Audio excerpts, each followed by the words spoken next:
Presscon palang nagkainitan na, Rendon Labrador sinabihan na mukhang bakla si Carlos Fenequito. Ngayon na kasi hindi ko pa na-assess masyado eh. Pero nung nakita ko yung kala ko si bakla si Fenequito. Pero yung baklaan niya kasi parang medyo sponsor eh.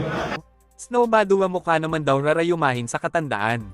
Tapos si Snow naman, parang feeling ko may edad na rin na medyo nag-aalala ako sa kanya. Sabi ko, ano ba ni Snow? Pero tumatalon pa rito, parang action star eh. Akala ko, Matindi nga ang naging paghaharap ng sikat na sports journalist na si Snow Badua at ang nagpapasikat sa social media na si Carlos Fenequito.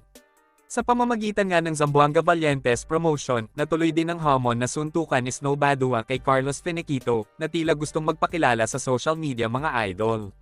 Sa naganap na presscon ng dalawa, mainit at maanghang ang mga salitang binato ni Snow kay Fenequito na halos nilunok lahat ng mura mula kay Snow Badua. Habang si Carlos Fenequito naman ay kitang-kita na tameme at pangiti-ngiti na lang sa tuwing nakukunan siya ng kamera. Ayon kay Snow, wala daw siyang inaatrasan kahit pa mga matataas na basketball personality sa buong Pilipinas. Napilitan na lang daw siyang ibaba ang kanyang level sa hindi kilalang personalidad na si Carlos Fenequito dahil ayaw daw siyang tigilan nito sa kanyang mga Facebook post. Kaya nga sabi ko sa inyo, wala po akong inuurungan. Kahit po mga matataas na opisyal ng basketball o ng bansa, wala akong inuurungan. Paano mo po yung mga katulad niya na nasa mababang uri? Hindi ko minamaliit siya, pero hindi po siya ka-level ko, pero ginawa ko po siya sa level niya. Madaming bala na binato si Snow Badua kay Fenequito na hindi nito masagot-sagot at tila sinisiraan pa siya nito sa mga tao. Pero pagdating ng kanilang face-off, tila speechless at walang may batong issue itong si Fenequito dahil halos karamihan ng mga social media na sumubaybay sa presscon ay pumapabor lahat kay Snow Badua. Ayon pa nga kay Snow, sa tinagal-tagal daw na kinarir ni Fenequito ang pagbabasketball, bench player pa din daw ang kinabagsakan niya. Puro basketball lang daw ang alam ni Fenequito pero hindi naman siya nag-aaral kaya na-kick out siya noon sa UST. Ito sa totoo lang, player mo siya, sabi niya, tama? Pero nung naglalaro ho siya, bangko siya. Okay na nag-aaral po siya, hindi ho siya pumapasok sa eskwela dahil puro nasa basketball court siya. Ako po mga kaibigan, nung nag-aaral, nasa classroom mo ako at nagpatalino ng gusto. Ngayon kung siya ho ang pag-uusapan, mas matalino ho ako. Dahil siya, nagkasunod ka ho ng kiling sa basketball court, bangko pa rin! Banat naman ni Fenequito, puro pangbabash lang daw ang alam ni Snow Badua pero hindi naman daw ito humahawak ng bola. Napagandang explanation ng tao na yun.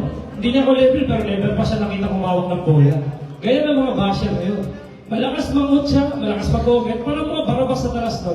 Malakas bumulong, pero never naman naging santo. So ayan tayo. Okay na yan, makikita ng mga bata yan. Mas magaling siya sa akin, nagtukol siya ng mga bata, alam na lahat ng sistema, mas magaling siya sa basketball, bigay natin sa kanya yun. Nagkaroon naman ng pagkakataon si Fenequito na masuntok sa dibdib si Snow Badua dahil sa haba ng kamay nito. Nakaganti naman si Snow nang batuhin niya ng mic si Fenequito. Madami naman ang nakapansin na may height advantage itong si Fenequito laban kay Snow Badua. Pero ayon kay Snow, 20 seconds lang daw ang aabutin bago niya mapabagsak sa ring itong si Fenequito.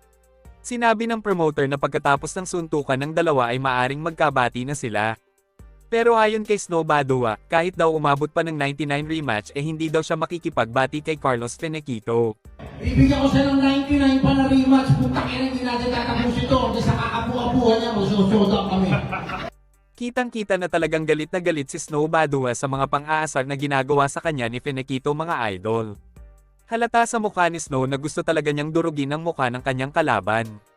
Natanong naman si Rendon Labrador tungkol sa laban ng dalawa. Ayon kay Rendon, mukhang matangkad na bakla daw itong si Fenequito dahil sa pormahan nito. Madami ang natawa sa sinabi ni Rendon habang si Fenequito ay napangiti na lang. Nung nakita ko yung kala ko si bakla si Fenequito. Pero yung baklaan niya kasi parang medyo sponsor eh. Smokey! Smokey! Smokey! Smokey! Walang bias. Para daw Smokey eh. Walang bias. Si Snow Badua naman daw ay may katandaan na at tila rarayumahin sa laban mga idol. Sa June 1 mangyayari ang laban ni Snow Badua at Carlos Fenequito kaya paniguradong madaming mga sports personalities ang manunood dito.